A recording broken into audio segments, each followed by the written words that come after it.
Hello everyone, Ladislas Maurice of The Wandering Investor, today with a very broken voice in beautiful Puerto Vallarta, together with Paul. How are you, Paul? Good, welcome back to PV. It's good to see you here. Thank you. Again.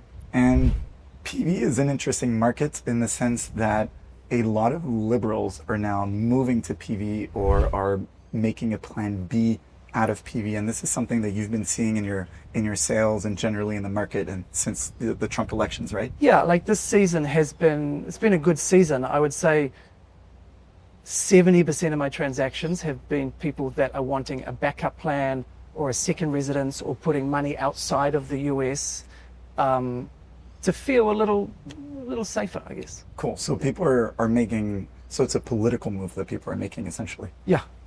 Cool. So this is really interesting. I mean, I did a video recently on Uruguay, trying to explain to people that Uruguay is a better option for liberals rather than conservatives. And then there are other countries like Paraguay that are better for conservatives.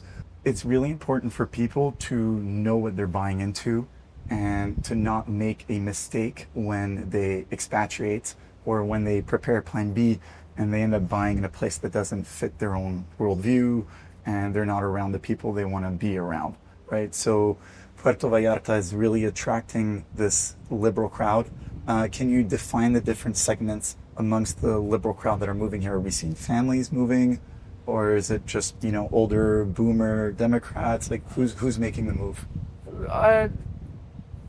Full range of people. So I don't think you can specify anyone in particular. It's just down to their individual personalities, I guess. You definitely, a lot of my gay clients have more of an urgency this season about buying down here than they have in the past. Back in the past, it was about, having a place in paradise and partying and restaurants. This season, it's more, I want to secure something here. So I've noticed that change. Yeah. And you had specific transactions where it was literally liberals wanting to get their money out and then Republicans that were selling because we're so back and they wanted to send the money back to the US, right? Right. We noted the agents are noticing in just 2 transactions this week. My buyers wanted to come here and bring their money here. The sellers were pro-Trumpers and wanted to take their money back home. So we see this in a lot of markets. Panama is a very notable one where this happens. And then here in Mexico. And it means that because the market isn't doing fantastic in Puerto Vallarta compared to kind of during COVID, it was like a crazy boom, right? We're in a normal market now. Like this is, I don't think it's a bad market, but the COVID days were just crazy, crazy, too hot. Yeah. And so we're in a normal market. Things have settled down. Prices have settled. They're not going up like they were. Yeah. Because prices almost doubled in a few years. Yep. Yeah. Cool. So we'll see that it's not a cheap market.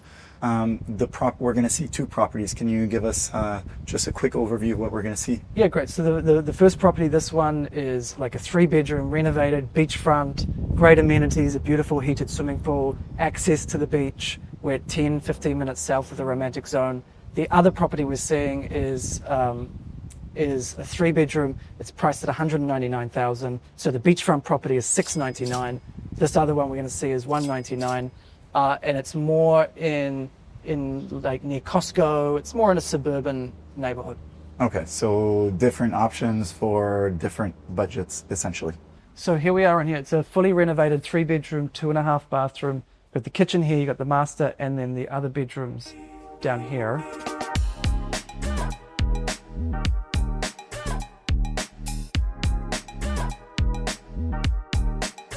And then of course you've got the ocean right out there.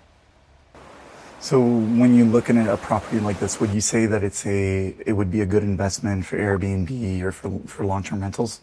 Yeah, I mean we're 10 minutes south of the Romantic Zone, so you do need a car. You can't walk anywhere. So it attracts a person that wants a quieter rental, whether they're staying short-term or long-term. You want a quieter life. Beach is right there. You're listening to the waves. You're not getting noise from nightclubs or restaurants.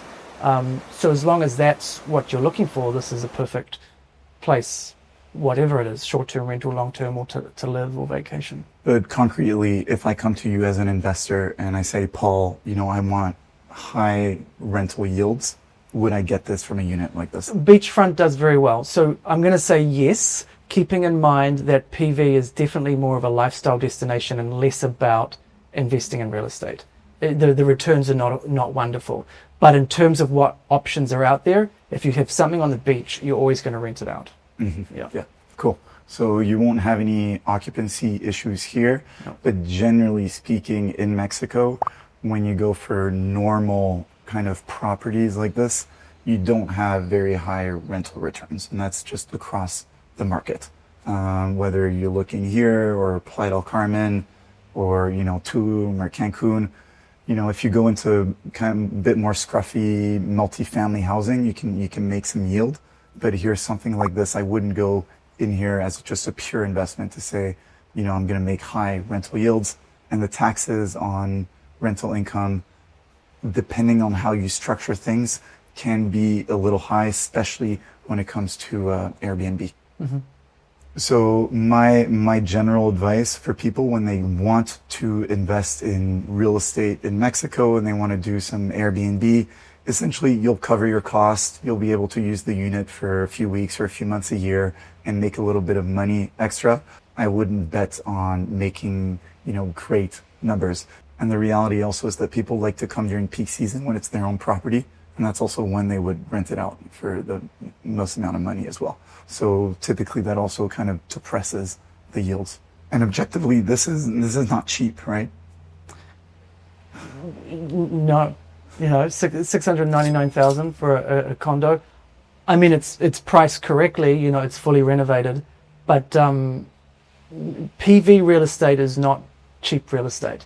I just had a client who's got 4 properties around one in Chicago, Palm Springs, New York, and now one here. And they have real estate in expensive places, and they felt PV, is not really that much cheaper. So you got to keep that in mind here as well. Yeah. It's a market that is heavily influenced by the West Coast. So a lot of money from the West Coast comes here. And you can see it in the property prices. Yeah. It's significantly more expensive than in the Riviera Maya, like Playa del Carmen, etc. So people really need to take this into account. Yeah. And it's also a much more established destination. So let's go check out the other property. Sounds good.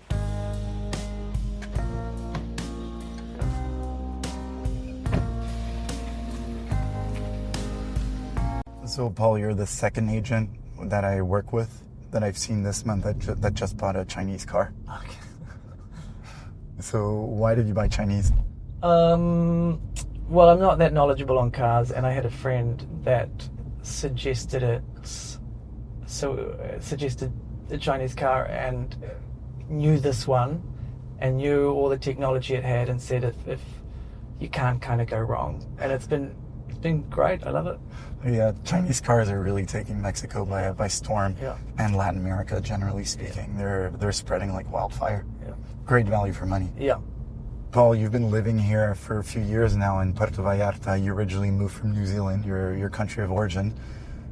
What are the main activities for people who want to move here in terms of things to do?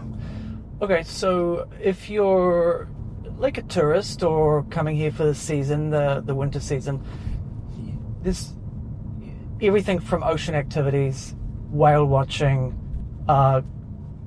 it's got good golf courses, pickleball is becoming more popular, so a lot of the Canadians come and play that in the winter, so there's pickleball courts showing up.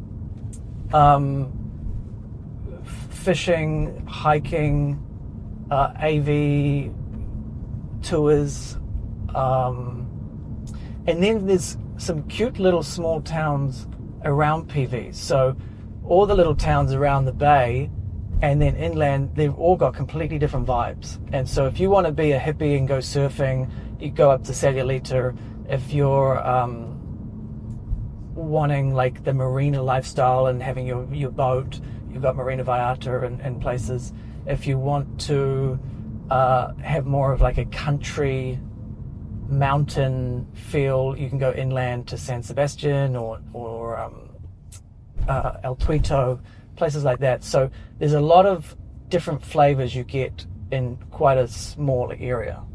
Yeah, in many respects, it's more diverse here in terms of what you can do compared to the Riviera Maya, where it's literally just the Caribbean and then some cenotes in the jungle, and that's pretty much it. Here, there's a much greater diversity of outdoor activities to do in Puerto Vallarta. And this is also why it's a much more established destination, not just because it's a lot closer to the U.S., but it's also very close to Guadalajara. How long a drive is it to Guadalajara now with the new highway? New highway, like 3.5 hours. Okay. Yeah. And this is big. Guadalajara has how many million people? Around 5 million. Cool. Yeah. So we're really close to a major Mexican city. Yeah, and that highway has opened up for Guadalajara people a weekend destination, whereas you can see they'll come for the weekend because it's so close. Back in the day, it was more, we're going to Puerto Vallarta for Holy Week or Easter or Christmas, but now you can have a beach house or a condo here and just pop over for the weekend. The other good thing about PV compared to other places in Mexico is our weather, although in the summer is very hot and humid, in the winter it is, I'm going to say, almost perfect. It's blue sky and just a lovely temperature all day long for 5 months. Don't quote me on it because you never, it always changes a little bit, but it's a beautiful weather. There's other parts of Mexico like Oaxaca and maybe Cancun area where in the winter it doesn't really cool off, so you really are living in a very hot tropical place all year round. And I think that's one of the reasons people come here as well. Like, it's a very livable temperature in most of the winter. And what's interesting is recently the numbers of international tourists coming through Cancun Airport and Cozumel Airport have gone down, not just because of the new Tulum Airport, but just overall the numbers are down in the Riviera Maya. But here in Puerto Vallarta, the tourism numbers are a lot more resilient. It's a much more established market. So you pay a premium for real estate here, but you have a market that's in many respects healthier than other markets like the Riviera Maya, which is a little bit more speculative than here. So this past week, Paul, I was in Tulum, and the market has just absolutely crashed there. It's really, really ugly. At some point, tourism was booming, construction was booming, rental yields were really high, and it was just a question of, what would grow faster, tourism or construction? And yeah, construction grew faster than tourism, and now the market has just slowed down, and a lot of developments are essentially going bankrupt. People are losing their savings, or these pre-construction deals are ending up being 2-3 years late. So a lot of disappointment in Tulum. Are you seeing issues here in Puerto Vallarta with pre-construction? Yeah, we're definitely seeing issues. I wouldn't say it's anywhere near as bad as Tulum. Like in 2021, 2022, out of my 55% of my sales were pre-construction. The last 20 sales I've done now, 2 were in pre-construction out of the last 20. And so I and my clients and buyers, and that's not me necessarily put off pre-construction, but my buyers are not looking to it, from the news headlines, from what has been happening. Buyers have just been a lot less interested in pre-construction. Of course, I'm always very careful on where you go, which pre-construction projects to go to. Even then, things can go wrong, so there is risks involved. So if I have a client that is a little on the fence, I steer them away from pre-construction at the moment. And that's kind of common amongst agents here. So pre-construction sales are way down, and therefore, and I think, through COVID, it was such a good market that developers and unknown developers sort of thought, I want to get on this gravy train. And so they purchased land back then. They went through the permit process back then. And then over the last year or two have finally got the project, the plans all together, the permits all together, and have launched.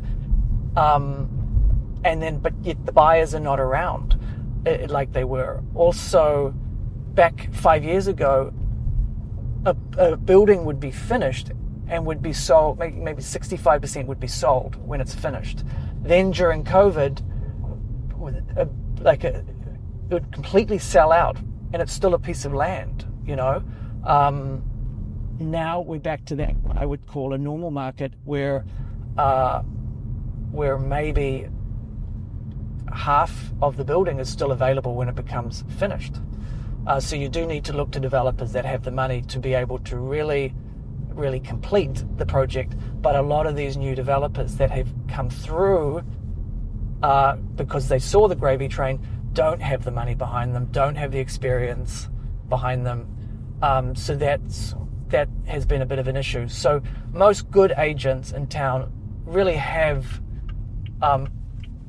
pulled back on their promoting of pre-construction. Doesn't mean I don't sell at all pre-construction. I'm just super careful that, watch out for any red flags, and also make sure my client has the right temperament to handle pre-construction, the delays, things like that, and also that it's not their entire life savings going into pre-construction. The other thing is, during the COVID period when pre-construction was selling like crazy, there was nothing else to buy. The resale options were pretty average, whereas now resale options are pretty good. You get a place, you don't have any of the risk of pre-construction. The place is furnished, and you can move in, and you don't have to deal with the delays or anything like that. So people are turning back to resales as a safer option.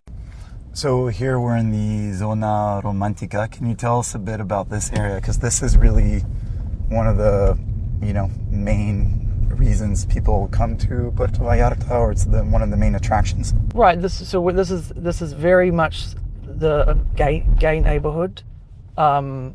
It's Old Town. It's where the nightclubs are, the bars, the restaurants. Keep in mind, PV has a lot of little pockets to it. So this is only one of 10 different places to go in PV. But this is the gay community. Come here. It's a very lively, fun neighborhood. It's got Mexican charm and tradition, and so people love it.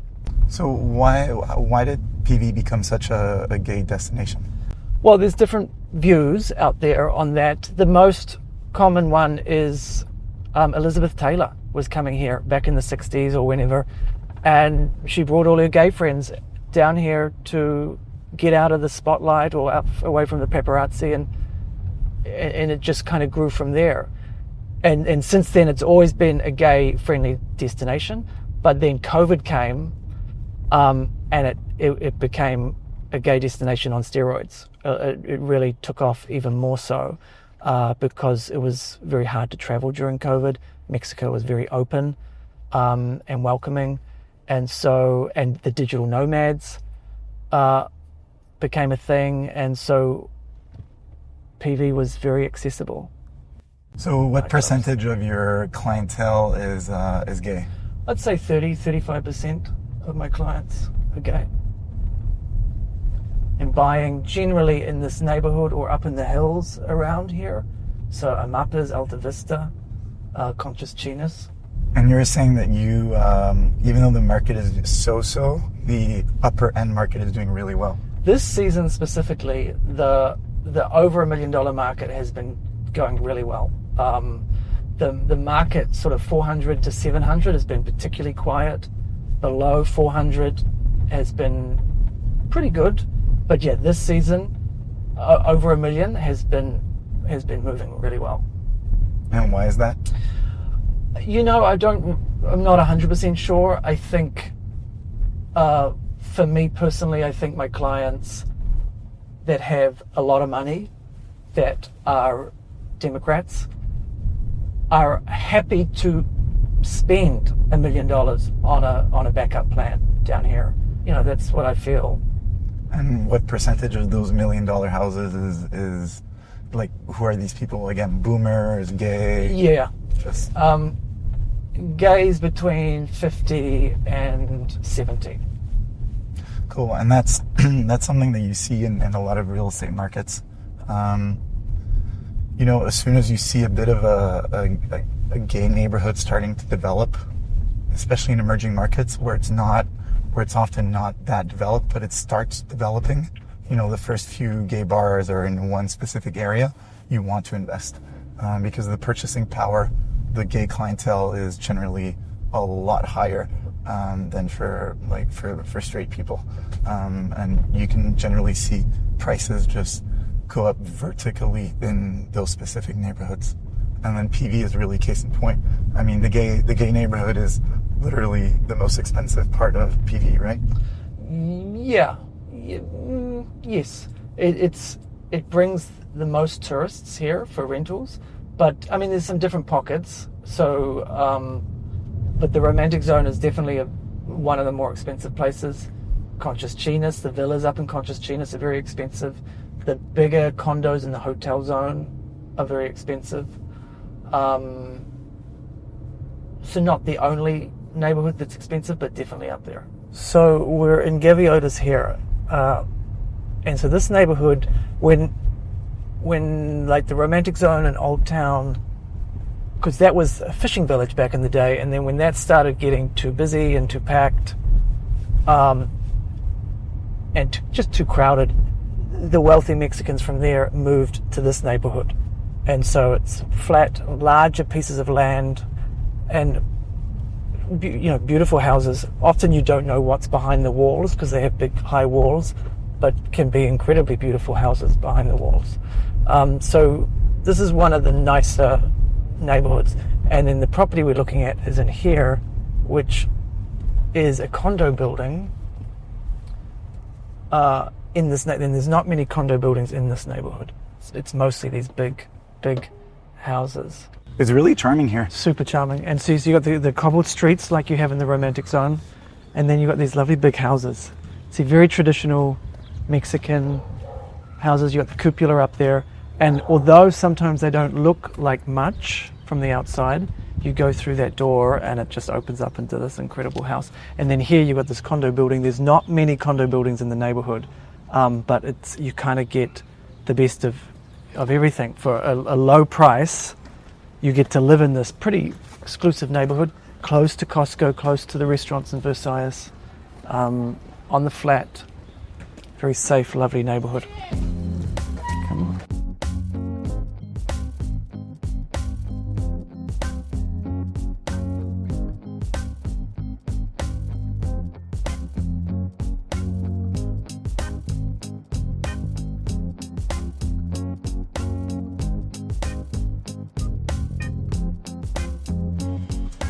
All right, so here we are. You got 1,000 square foot. It's 199,000 US dollars for a 3-bedroom, 1-bathroom. Oh, people are really exposed to the elements here, eh? Yeah, but you could glass that over if you want. Yeah. Are there issues with bugs around? No, not really. But if you are worried, you just close it in. Okay. 3 bedrooms, 1 bathroom. So this is a family property. You know, in the neighborhood, you've got a British American school. So it's good for expats that are families, or you've got the Mexican market as well. Okay. So typically, would I be right to say that it would be more Canadians than Americans that would be going for properties like this? Yeah. No, I mean, I wouldn't say 100%, but yeah. Yep. And it's for buyers that want their little piece of paradise, but they're in that $200,000 budget. Cool. And it's something that we see in real estate. In real estate across Latin America, the difference between U.S. and Canadian buyers is quite big. I'd say that on average, a Canadian buyer has 50 to maybe 70% of the budget of a typical American buyer. The crash of the Canadian dollar has hit Canadians quite hard. The economy is not great in Canada. The housing market is crashing in Canada, and then we can feel it in expat markets across Latin America with the lower purchasing power of Canadians, unfortunately. And then there's a friend that comes with a property. And then you've got Jose in the tree. Wow, he's huge. He's big. Wow. So Jose. So he's the mascot of the development. Yeah, he keeps an eye on things. So let's do some numbers just out of curiosity to see the investment case. So $200,000, what would be the closing cost roughly? You're around 6% plus $1,250 for the bank trust. And how much could I rent this in this current condition? Like 18,000 pesos or, $1,000 US a month. What would be the occupancy rate roughly? A good 90%. Okay. And what would be the property management fees? You're about 15% of your income. Okay. And what about the HOA? For this building, really low, 2,500 pesos a month, so $125 a month. Property tax? Like $250 US a year. Oh wow, that's cheap. Yeah, so property taxes in Mexico are not like property taxes in the US and in Canada. That's really a big advantage. The carry costs are quite low. And then you also have the trust structure fees on a yearly basis. On a yearly basis, you're around $500 US a year. Cool, and then add a bit of maintenance, etc. for incidentals, and you end up in a net rental yield of about 3%. So again, this is a recurring theme in Puerto Vallarta. You don't come here for the numbers. You come here because you want diversification, because you want a plan B for yourself, for your family, for your partner, etc. And you just love the lifestyle of Puerto Vallarta. But don't come here thinking that you're going to make money from rentals. Is this a fair statement? Yeah, 100%. I wrote a whole article on the real estate market here in Puerto Vallarta, the neighborhoods that are interesting, the neighborhoods that you should avoid, etc. It's very detailed. There's a link below. And if you want to get in touch with Paul, there's also a link below. He can help you find your dream property, your plan B, etc. here in Puerto Vallarta and in the area. All right. Paul, Awesome. Thank you very much for today. Really appreciate it. You're very welcome. Make sure to download my free ebook, 12 Mistakes to Avoid When Investing in International Real Estate, which you can find on my website, linked below. And feel free to follow me on Instagram @TheWandering Investor. I look forward to hearing from you.